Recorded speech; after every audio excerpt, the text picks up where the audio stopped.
Welcome back to our channel simplified study official. तो guys आज की इस वीडियो में हम पढ़ने वाले हैं क्लास 10th की फर्स्ट फ्लाइट की बुक से पोएम द ट्रीज। तो आज की वीडियो में इस पोएम की फुल एक्सप्लेनेशन, साथ ही साथ राइमिंग स्कीम एंड कौन कौन से लिटरेरी डिवाइस इस पोएम में यूज़ हुए हैं वो हम डिस्कस करने वाले हैं। एंड क्लास 10th की इंग्लिश की फुल प्लेलिस्ट का लिंक आपको डिस्क्रिप्शन में मिल जाएगा। So without wasting our time let's start the video. तो गाइज जो ये आपकी पोएम है द ट्रीज, ठीक है, इसको जो पोइट ने लिखा है ना, इसको दो वेज में लिखा है। एक तो हम जो पढ़ेंगे साथ साथ इसका जो लिटरल मीनिंग है वो हम साथ साथ समझेंगे, और साथ ही साथ जो मेटामॉर्फिकल जो मीनिंग है, ठीक है, जो मतलब इसमें बेसिकली जो पोइट है वो कह कुछ रही हैं और कहना कुछ चाहती हैं। मतलब यहाँ ट्रीज़ के बारे में बात की गई है, बट ट्रीज़ को किसी और चीज़ के साथ यानी कि वुमन के साथ कंपेयर किया गया है। तो सबसे पहले हम लिटरल मीनिंग समझेंगे और उसके बाद मेटामॉर्फिकल जो मीनिंग है वो भी समझेंगे। तो स्टार्ट करते हैं। तो फर्स्ट स्टैंजा जो है, the trees inside are moving out into the forest. तो गाइस यहाँ पे इस पॉइंट में स्टार्टिंग कहाँ से होती है कि जो ट्रीज़ हैं वो किसी घर के अंदर या फिर होम के अंदर वो क्या है, इनसाइड है, बंद है। एंड उसके बाद जो ये ट्रीज़ हैं ये मूव कर रहे हैं टूवर्ड्स फॉरेस्ट जा रहे हैं, ठीक है। मतलब ट्रीज़ किसी घर में बंद हैं एंड ये कहाँ पे जा रहे हैं, फॉरेस्ट की तरफ जा रहे हैं। The forest that was empty all these days. तो जो फॉरेस्ट है वो एकदम खाली है। Where no birds could sit, जहाँ पे कोई भी बर्ड नहीं है, ठीक है, ना वो अपना घोंसला बना सकते हैं। नो इंसेक्ट हाइड, कोई भी इंसेक्ट वहाँ पे छुप नहीं सकता। नो सन बरी इट्स फीट इन शेडो। अब सन का फीट क्या होता है? तो गाइस जैसे बड़े बड़े जंगल होते हैं ना, जहाँ पे क्या होता है, जो सन होता है ना, सन की जैसे रोशनी पड़ती है बड़े बड़े ट्रीज़ में से, जंगल में से एक लाइन सी आती है और सन की, ठीक है, सन की जो सूरज की किरणें हैं वो ऐसा लगता है जैसे सन के फीट है, ठीक है। नेक्स्ट है this forest that was empty all these nights will be full of tree by morning. तो यहाँ पे एक होप दिखाई गई है। होप क्या दिखाई गई है कि रात में, मतलब आज के दिन अगर आप कहो कि फॉरेस्ट एकदम खाली है बट वो सुबह भर जाएगा, एक होप दिखाई गई है, ठीक है। तो बेसिकली अगर हम फर्स्ट स्टैंजा की बात करें तो गाइस यहाँ पे जो ट्रीज़ है ना, ट्रीज़ को किसके साथ कंपेयर किया गया है, वुमेन के साथ कंपेयर किया गया है। और फॉरेस्ट को कंपेयर किया गया है आउटसाइड वर्ल्ड के साथ। मतलब कि जो वुमेन है वो घर के अंदर कैद है, ठीक है। एंड अब यहाँ पे जो ट्रीज़ को क्या कहा गया है, ये इनसाइड है एंड ये मूव कर रहे हैं टूवर्ड्स द फॉरेस्ट। इसी तरीके से ट्रीज़ को यहाँ पे वुमेन के साथ कंपेयर किया गया कि ट्रीज़ जो है वो इनसाइड द होम है, ठीक है, उनकी फ्रीडम को कहीं कर्टन किया गया है। बट जो ट्रीज़ हैं यानी कि वुमेन है वो धीरे धीरे इनसाइड टूवर्ड्स कहाँ जा रही हैं, फॉरेस्ट जा रही हैं। फॉरेस्ट को किसके साथ कंपेयर किया गया है, आउटसाइड वर्ल्ड के साथ।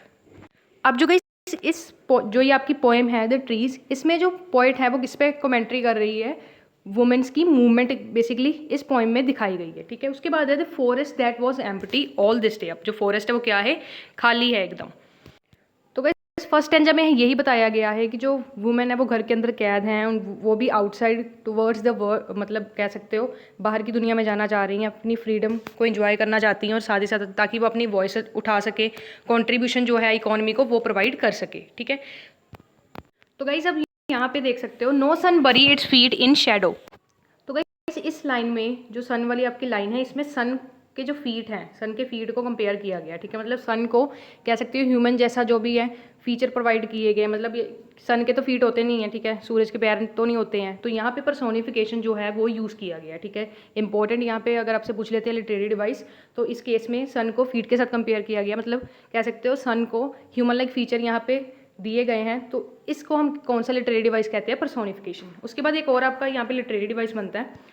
तो गाइस यहाँ पे ध्यान से देखो, दीस डे जो यहाँ पे लिखा है, यहाँ से आने तक कोई भी यहाँ पंचुएशन मार्क नहीं है, ना कोमा है, ना फुल स्टॉप है, तो इसको हम क्या कहते हैं, इंजैममेंट कहते हैं, ठीक है। उसके बाद यहाँ पे देखो, जब यहाँ पे लिखा हुआ है मॉर्निंग, ठीक है, मॉर्निंग को यहाँ पे जैसे मैंने आपको बताया, अभी मैंने आपको जो पोइम अभी फर्स्ट स्टैंजा की अगर हमने बात की, उस पर मैंने यही आपको बताया कि जो ट्रीज़ हैं, मतलब फॉरेस्ट एकदम खाली है, नाइट को एकदम खाली है, सुबह तक वो भर जाएगा। मतलब यहाँ पे कौन सा प्रोसेस दिखाया गया है, रीबर्थ का, ठीक है, ठीक है। तो ये फर्स्ट स्टैंजा में आपका लिटरेरी डिवाइस थे, ठीक है। नेक्स्ट स्टैंजा की तरफ बढ़ते हैं। अब गाइस एक और लाइन है आपकी फर्स्ट आपका स्टैंजा में। अब यहाँ पे देखो, the trees inside are moving out into the forest. अब जो ट्रीज़ है, ट्रीज़ को किसके साथ कंपेयर किया गया है, वुमन के साथ, और फॉरेस्ट को आउटसाइड वर्ल्ड के साथ। अब जो ट्रीज़ हैं ये फॉरेस्ट में सीधा, मतलब किसी कोई ट्रांसपोर्ट नहीं इनको कर रहा है। यहाँ पे मूविंग देख सकते हो, ये खुद ब खुद मूव कर रहे हैं, ठीक है। इस पर भी क्वेश्चन आ जाता है। नेक्स्ट स्टैंजा हम पढ़ते हैं। तो गाइस ये जो आपका सेकंड स्टैंजा है, इसमें बेसिकली एफर्ट बताया गया है ट्री का कि किस तरीके से वो फॉरेस्ट की तरफ मूव कर रहे हैं। पहले फर्स्ट स्टैंजा में हमने ये देखा किस तरीके से जो ट्रीज़ हैं वो फॉरेस्ट की तरफ मूव कर रहे हैं, ठीक है। अब इस स्टैंजा में हम बेसिकली एफर्ट देखने वाले हैं कि फॉरेस्ट तक मूव करते वक्त ट्रीज कौन कौन से एफर्ट्स करते हैं। All the night the root works to disengage themselves from the cracks into the veranda floor. तो पूरी रात जो रूट्स हैं वो क्या करती हैं, काम करती हैं ताकि जो वो वेरेंडा का फ्लोर है उसे तोड़ के किस तरीके से निकलना है, ठीक है, अपना पूरी रात काम करती हैं। The leave strain towards the glass. तो गाइज यहाँ पे स्ट्रेन का मतलब है एफर्ट, मतलब काफ़ी हार्ड एफर्ट जो है लीव्स लगाते हैं जिससे वो ग्लास जो है उसे ब्रेक कर सके, तोड़ सके। Small twigs stiff with exertion. Small twigs का मतलब जो छोटी छोटी टहनियाँ हैं वो क्या करती हैं। यहाँ पे स्टिफ का क्या मतलब है, हार्ड, मतलब जो छोटी छोटी टहनियाँ हैं वो क्या हो चुकी हैं, स्टिफ हो चुकी हैं, हार्ड हो चुकी हैं, जिससे वो क्या कर सके, हार्ड हो चुकी है। मतलब जो स्मॉल ट्विंग्स हैं, जो छोटी छोटी टहनी हैं, वो भी हार्ड हो चुकी हैं क्योंकि वो भी ग्लास को क्या लगा रहे हैं, धक्का लगा रहे हैं। The long cramped boats shuffling under the roof. ठीक है, अब यहाँ पे शफलिंग का क्या मतलब है, जैसे हम पैर घसीट के चलते हैं ना उस तरीके से। ठीक है, बोट का यहाँ पे क्या मतलब है, जो टहनियाँ बड़ी बड़ी टहनी है ना जो वो उस पेड़ की, वो क्या कर रही है, शफल लगा रही है, मतलब एकदम कह सकते हो जोर लगा रही है जिससे वो रूफ को क्या कर सके, तोड़ सके। ठीक है, या आगे धकेल सके। Like newly discharge patients. ठीक है, तो गाइज यहाँ तक हमने क्या पढ़ा, सारे जो एफर्ट्स हैं जो ट्री लगा रहा है। ठीक है, अब इसको किसी के साथ कंपेयर किया गया, किसके साथ किया गया वो देख लेते हैं। Like newly discharge patient half dazed moving to the clinic doors. अब यहाँ पे ट्रीज़ को किसके साथ फिर से कंपेयर किया गया है, एक पेशेंट के साथ कंपेयर किया गया कि जैसे जो एक पेशेंट है, ठीक है, जो मतलब मान लो उसको चोट लगी है, ठीक है, उसको डिस्चार्ज किया जा रहा है, वो हाफ डेज में होता है, मतलब आधा बेहोशी में होता है, आधा होश में होता है, बट फिर भी वो कोशिश करता है ताकि वो क्लिनिक के डोर तक जा सके, ताकि वो अपने घर जल्दी से जा सके। ठीक है, तो ये तो हमने इसका लिटरल मीनिंग पढ़ लिया। अब देख लिया कौन सा मेटामॉर्फिकल मीनिंग क्या है। बेसिकली इस स्टांजा में हमें स्ट्रगल बताई गई है लिबरलाइजेशन की। ठीक है, मतलब किस तरीके से कह सकते हो कौन कौन से एफर्ट जो है वुमेन लगाती हैं। तो वैसे इस स्टैंजा में बेसिकली कह सकते हो कि किस तरीके से लिबरलाइजेशन के लिए, आज़ादी के लिए जो स्ट्रगल है इसमें ये बताई गई है। इसमें बेसिकली जो ट्रीज़ हैं उसको किसके साथ कंपेयर किया गया है, जो पीड़ित लोग हैं जिसके साथ भेदभाव होता है, ठीक है, जिनको इक्वली नहीं समझा जाता है, वो क्या कर रहे हैं, अगेंस्ट द सिस्टम क्या है, अपनी आवाज़ उठा रहे हैं ताकि उन्हें जस्टिस मिल सके, वो एकदम फ्री हो सके, उनको कह सकते हो इक्वल राइट्स जो हैं मिल सके। ठीक है, तो ये था इसका मेटामॉर्फिकल जो था मीनिंग। अब हम देखते हैं कौन कौन से लिटरेरी डिवाइस हैं। तो गाइस यहाँ पे इस लाइन में स्मॉल ट्विंग्स वाले में यहाँ पे इसमें पर्सोनिफिकेशन आपका यूज़ किया गया है। उसके बाद गाइस यहाँ पे लाइक वर्ड यानी कि ट्रीज़ को पेशेंट्स के साथ कंपेयर किया गया और लाइक का वर्ड यूज़ किया गया। तो यहाँ पे आपके जो लिटरेरी डिवाइस है वो कौन सा है, सिमिली है। ठीक है, नेक्स्ट स्टैंजा की तरफ बढ़ते हैं। I sit inside doors open to veranda writing long letters. तो यहाँ पे आई किसको किया गया, जो स्पीकर यानी कि जो पोइट है इस पोइम की, जो पोइट है वो बैठी हुई है, ठीक है, इनसाइड द डोर के अंदर बैठी हुई है, and open to veranda, and वहाँ पे बैठ के वो क्या लिख रही है, लंबी लंबी चिट्ठियाँ लिख रही है, लेटर्स लिख रही है। In which I scarcely mention the departure. Scarcely का क्या मतलब होता है यहाँ पे, हार्डली, कि मतलब उसमें जो लेटर्स लिख रही है उसमें डिपार्चर जो है, डिपार्चर मतलब किस तरीके से उस चिट्ठियों में जो पोइट है उसने ये मेंशन नहीं किया कि जो ट्रीज़ हैं वो किस मतलब जा रहे हैं उसके घर से। ठीक है, of the forest from the house, मतलब उसके हाउस से किस तरीके से जो ट्रीज़ हैं वो फॉरेस्ट जा रहे हैं, ये चीज़ का उसने मेंशन नहीं किया गया। द नाइट इज़ फ्रेश, जो नाइट है एकदम फ्रेश है, पूरा होल मून मतलब बड़ा फुल मून शाइन कर रहा है रात को। In the sky still open, the smell of leaves and lichen, जो स्मेल है लीव्स की, पत्तों की जो स्मेल है, लिंचन का यहाँ पे क्या मतलब है, फंगी, मतलब जो पत्तों पे काई लग जाती है ना उसे कहा गया है। Still reaches like a voice into the room, मतलब उसके जो रूम है उसके अंदर तक जैसे एक आवाज़ होती है वैसे आ रही है। ठीक है, तो गाइस जो ये आपका स्टैंजा है इसमें बेसिकली क्या है, जैसे यहाँ पे मैंने आपको बताया ना कि वो उसने ये जो लाइन देख रहे हो, इन which I scarcely mention the डिस्पार्चर। ठीक है, मतलब उसमें हार्डली वो मेंशन ही नहीं कर रही कि ट्रीज जो हैं वो मूव कर रहे हैं उसके घर से।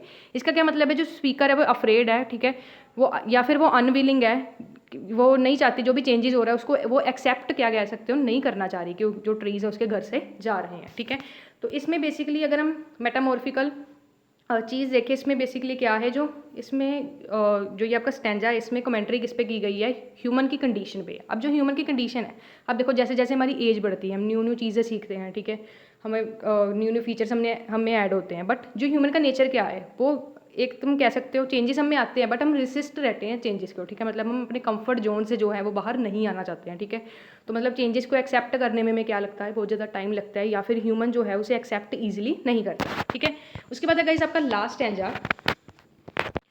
अब गाइस यहाँ पे जो पोइट है वो क्या कहती है, my head is full of whisper. Whisper का बेसिकली क्या मतलब है, ट्री की नॉलेज, उसे पता है कि ट्रीज़ की कितनी इंपॉर्टेंट है। ठीक है, क्योंकि जो ट्रीज़ हैं उसका जो घर छोड़ के वो किसकी तरफ जा रहे हैं, फॉरेस्ट की तरफ जा रहे हैं। विच टुमारो विल बी साइलेंट, मतलब जहाँ पे आज ट्रीज़ हैं उसके घर पे जो ट्रीज़ हैं वो कल एकदम क्या हो जाएगा, साइलेंट हो जाएगा, सन्नाटा हो जाएगा।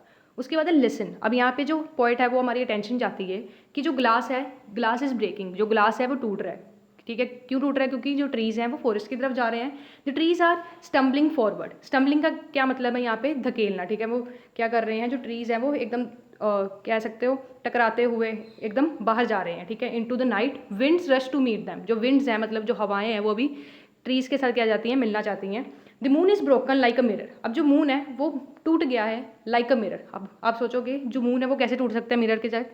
अगर गाइस एक जगह खाली जगह, ठीक है, अगर आप वहाँ पे फुल मून देखोगे आपको एकदम अच्छी तरीके से दिखेगा, और वहाँ पे अगर बड़े बड़े पेड़ हों, ठीक है, जंगल में हो, तो आपको जो मून है वो अच्छी तरीके से नहीं दिखेगा। तो यहाँ पे बताया गया है कि जो फॉरेस्ट है वो चले जाएंगे, उससे क्या होगा, जो बड़े बड़े ओक ट्री हैं, यहाँ पे एंड में आपको बताया गया है, it's pieces flash now in the crown of the tallest oak tree. मतलब बड़े बड़े जो पेड़ हैं वो आ गए हैं और अच्छी तरीके से जो मून है वो नहीं दिख रहा, वो ऐसा लग रहा है जैसे कि पीसेस मून के हो गए हैं। ठीक है, तो ये था इसका लिटरल मीनिंग। उसके बाद मेटामॉर्फिकल जो मीनिंग है वो देख लेते हैं। तो ये जो स्टैंजा इसमें कमेंट्री की गई है on the change and transformation किस तरीके से हो रही है। ठीक है, कौन कौन से चेंजेस आ रहे हैं, ट्रीज़ जो हैं घर से फॉरेस्ट की तरफ जा रहे हैं। ठीक है, इसमें चेंजेस एंड ट्रांसफॉर्मेशन हमें देखने को मिला है।